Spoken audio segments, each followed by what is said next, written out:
Hey guys, welcome to the year of course. Today we're doing over the Conqueror.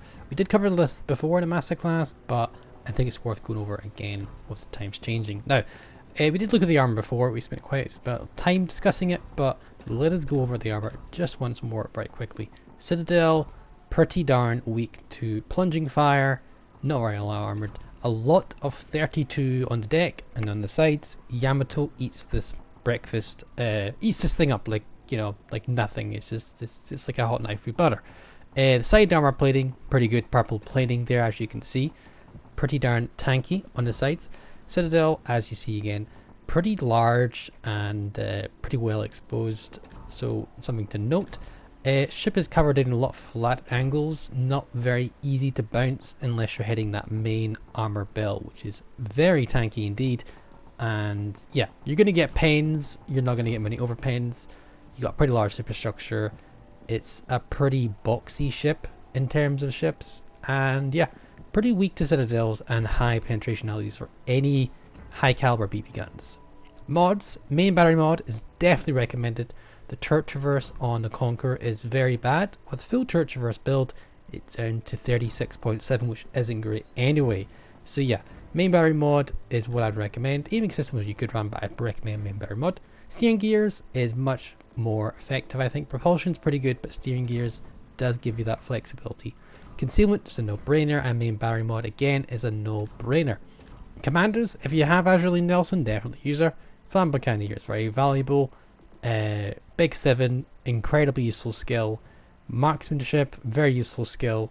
And Master Mechanic, and then with Fight Fire with Fire. Inspiration, Scharnhorst is what I'd recommend. And then Kedrov for that turret traverse, because it's pretty darn bad. If you don't have Scharnhorst, I did run an alternate build where I used Azure Fuso for additional fire chance, but you could run alternative things, plenty of options really. Cunningham is pretty good as inspiration, as a commander as well. It's what I'd recommend over Madden. And if you take a look here, let's not here, let's go down to the British line again. Cunningham is pretty good. I'll go back to overtake him here. He's pretty good as a commander as well. You're running basically all marksmanship artillery skills, and as inspiration he's pretty good. And then you could run Paladin Revel for additional reload to get that DPM a little bit higher. Lev Galler as well is not a bad choice. If you take a look at Lev Galler's, his base trait increases HE shell damage for your battleship. Just like Ashley Nelson's skill, Big 7, but obviously not to the same extent. But yeah, that's pretty much what I'd run. If you take a look at the effectiveness of Big 7, 7,200 without the skill, then we pop on the whopping 16% buff to AP and HE, you get an 8,300 and something, I can't read that 100%. Yeah, Nelson with the same skill, 8,000, a little bit lower fire chance. But yeah, overall, very strong ship, and let's see if we can take it out, show us what it's worth. So, Conqueror. Not an exactly aggressive ship. You want to be using HE mostly. You want to be switching ammo types though for this particular ship quite frequently. The HE is very, very good. Even with the Big 7 skill that reduces the penetration, you can still get very comfortable high explosive pens. And 18, the fact that you've got 16, a little bit more than 16-inch guns, you've got very good AP pen, and it's short fuse as well, so absolutely murders the cruisers. But the HE is really good on cruisers. You could probably even get citadels, I've no doubt. And the HE just murders battleships. You can chunk battleships for 15k for HE and set fires galore. So realistically, this is a very good kiting battleship, a lot like the Japanese playstyle. You want to get in with your firing range just a little bit above your firing range, and then you want to start kiting away. You don't want to be giving broadside right now, that's why we're going to turn away, and that's where a steering gears mod comes right in, because that Yamato, if he did fire his shot, he's going to start hitting that torpedo protect, that armor bell there, as you can see. There we go, minimal damage. 14k done to him, but 13k with the initial alpha strike, plus the fire. Always a nasty salvo to deal with. This thing is very glass cannon if it gets caught off guard. Realistically, again, when you're kiting away like this, you're pretty darn tanky. HE is effectively Well, I wouldn't say useless, but it's very, very resistant to it. It does get a lot of HE pens, yes, but it does have those super heals, and with Azurely Nelson, you have additional super heals, 4 of them, so they're very, very good heals. As you can see, the armor belt is proving itself really well. Against other Conquerors, you really wish you'd be using AP. We're going to keep the HE on, but we wish we had AP on that broadside Conqueror, because Conquerors are very, very susceptible to high caliber AP. It murders them. But we fire what you got. 4 pens and double fire, pretty good. But again, as I said for Conqueror, it does heal up HE damage like it is nothing. So you really want to pick your targets here. Again, Conqueror is kind of angled here. The Conqueror AP is short fuse. It is British AP, imagine King George or Queen Elizabeth. Or yeah, maybe again, and maybe Nelson. Nelson's a pretty good example actually. You want to be shooting at things that are giving you a flat broadside. At this sort of angle you might get some bounces, but HE is a very good ammo choice for the Conqueror. You want to be using it mostly, particularly if you have to catch these BDs off guard. This range though, British shells are kind of floaty, particularly the battleship shells, so you're relatively accurate for a British battleship. British battleships tend to be quite accurate, but getting hits at that and those small targets from long range is very unlikely. Always worth giving it a go though. 1 or 2 shell hits could do some serious, serious damage to those destroyers. So, in the minute we get really nothing to shoot at. Arago is technically in range, but he's really basically just out of range for us by the time the shells get there. We can't see what the Witch is doing. We could switch to AP because we do overmatch his 27mm plating, but sometimes HE is just a little bit more effective in this situation. I'm more interested in just getting hits than anything else at this range. So we're just going to keep ourselves a little bit safe. We're going to be very careful, because you want to be very careful. You do have a lot of health with his heals, but you really need to be cautious when you're using them. As you can see, we gave a little bit broadside there, and that's 6,000 taken away, and that's AP, so it's not very healable in comparison to the other stuff we get. Turpits is bow on. We can't overmatch Turpits, but we can do some decent salvos with the HE. Bit of a questionable shot in terms of my own accuracy, but it actually worked out really well in the end. We do get a double fire, we break some modules. British HE is incredibly good for breaking modules, so splash damage is pretty darn impressive. So that is something to note as well. When you're shooting things that have torpedo tubes, breaking them shouldn't be too much of a problem if you're lucky with your RNG and you just get a decent shot in. Again, Turpits is giving broadside soon. We could be switching to AP. We set the fire, we probably should be switching, but there's already 15 seconds on our reload. We don't have any expert loader skill really, or it's really not worth trading at 45% reload. It's not that great, you really want like a short one. But yeah, we're gonna keep the HE on here, and we're just gonna kite away a little bit. Realistically, we could be a little bit closer, thinking about it in retrospect, hindsight. But yeah, we did use one of our heals so far, and we're just gonna try and kite these people towards as much as possible. Yeah, we do turn in here. Yeah, we don't want to kite too far back, but we do not want to give ourselves the broadside weakness. See, we do go dark here. That's why I did this committed to this full turn. Otherwise, I wouldn't have done this turn. We've got island cover from the Turpits. Oh no, I think it was somewhat the Arago or something spotted us. That was a little bit unfortunate. I think yeah. That was a little bit unfortunate. I don't think the Turpits can head us though. Yeah, we do go dark as well. Yeah, a little bit of a risky shot there, but it did work out for the end for us. A little bit of RNG there. I need to be turning back right now, realistically.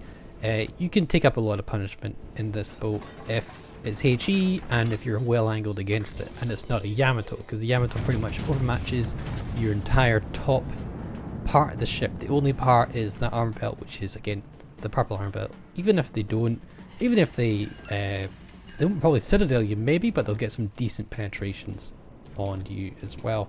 Just because you can't overmatch it doesn't mean you're not going to get some penetration damage from it. I'm hoping this curve first would push up, letting me push up. You got to remember there is a lot, mostly their entire enemy team is over here. So this is why I'm playing the passive way that I am at the minute, because you just kind of need to be, because if I push up, there's a Yamato, there's a Tirpitz, and it looks like, yeah, their entire team, which is that 3 battleships, 2 cruisers and a destroyer? Yes. I think we're down like maybe 1 battleship, but yeah, the Yamato alone is the reason not to push. You just wanna burn them down at range if possible. You don't want to be pushing into anything like that. It's not exactly a great brawler when a Yamato is concerned. Death Strike on Conquerors is definitely a thing. As you can see, Yamato is shooting at us. We're going to try and finish him off as soon as possible, and we're going to try our best to angle.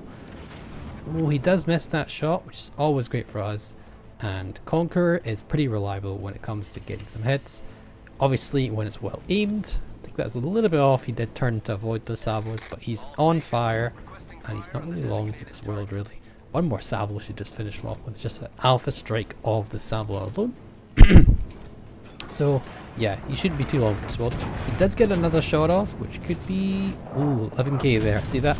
That's overmatching the deck armor of the 32 and plunging into that armor plating, getting a pretty comfortable pen on us. Not a citadel, but a pretty comfortable pen. Actually, it could be a citadel, considering how much we're healing there. That could have been a citadel. I thought it was just 11k penetration, but it could actually have been a citadel. Anyway, so we're going to push in. I think the alpha of the Yamato is actually pretty high. It's like near 18k or something like that. So I'm not sure. I think it was the penetration. But yeah, we're going to fire some shells at the Adigo. We're switching to AP because we're only fighting the Adigo at the minute. I know we're being shot at by other things, but we can't actually shoot them just yet. And we are fighting a cruiser. We do need to use the AP. Definitely not a good Conqueror if you're just switching and using just HE. Ooh, nice wee dodge there actually. Yeah, we do catch the Adigo with the broadside. Hopefully we can just straight out dev strike him. This AP is pretty darn juicy, and look at that. British battleship accuracy. Get there eventually. We almost just absolutely ruined that Adigo, which is really good. But we are giving a little bit of broadside to that Tirpitz, so we do need to get ourselves moving here. Hopefully some people can put some pressure on the Tirpitz before he gets his shot off, while we're trying to turn and avoid getting absolutely clapped by him. Finish off the Adigo, that's very important. Alright, he's done. As you said, very devastating. Yeah, very devastating. The AP on the Conqueror, do not hesitate to use it. Now, I would do a full salvo on the Tirpitz, but this means I'm giving broadside. Tirpitz does have a turtleback, and I do not. He could easily chunk 30k off us. So, perfect scenario. Front guns on the Wichita, but for some reason I do decide to shoot the Tirpitz himself. A bit of a misplay on my part. Looking back, I would definitely have shot the Wichita, but yeah, no one is perfect. Sometimes we make mistakes. Kerfurst does take out the Tirpitz, which is always good, which means we could almost I would be comfortable giving broadside, but 18k Wichita AP is actually no joke, and even cruisers can murder you pretty darn comfortable. We got a heal off cooldown though. Look how much that can heal. Now we can give a relatively full gun salute towards Wichita, and there we go. Murder him. Still not a citadel, which is kind of surprising. We just switched to HE. A little bit late in the switch, but not really a big concern. And then all that's left is one destroyer. Overall, we did use the HE quite a fair bit, but we did use AP. You can see the damage values you can get. Just a simple thing. I would have liked to use AP a bit more, particularly on the Wichita earlier on. But again, maybe I'm thinking again. I'm not 100% sure. This was a while ago. I've just not been really. I should have done this game before, but I've just been busy with everything. It's been pretty rough for me. Yeah, stuff's going on. But yeah, get a shot off Shima. Oh, that all connected to the island. That was a horrible shot. Oh god. Yeah. God, what am I doing past self, huh? No, yeah, I would have covered this before, but just a lot's been going on. I'm just not really. I don't know. Head's not the right place at the minute. We're getting there. Stuff's going on. Real life comes first and all that sort of stuff. But yeah, I would have liked to use the AP a bit more. Maybe could have killed the Wichita a little bit sooner, but he's dead, and my big concern would be maybe the Tirpitz getting torpedoes on us, including the AP salvos as well. So that is a potential risk there. Yeah, nothing really else happens this game. I believe the DD does die to one of our teammates, so I might just speed this bit up here for you guys.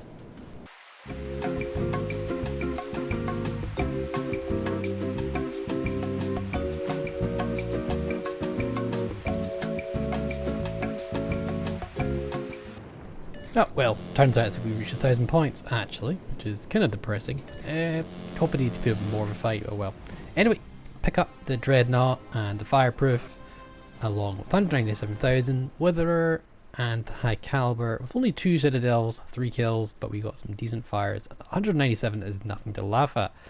In terms of experience, we did get, there we go, 2.8, which is not bad, pretty darn good.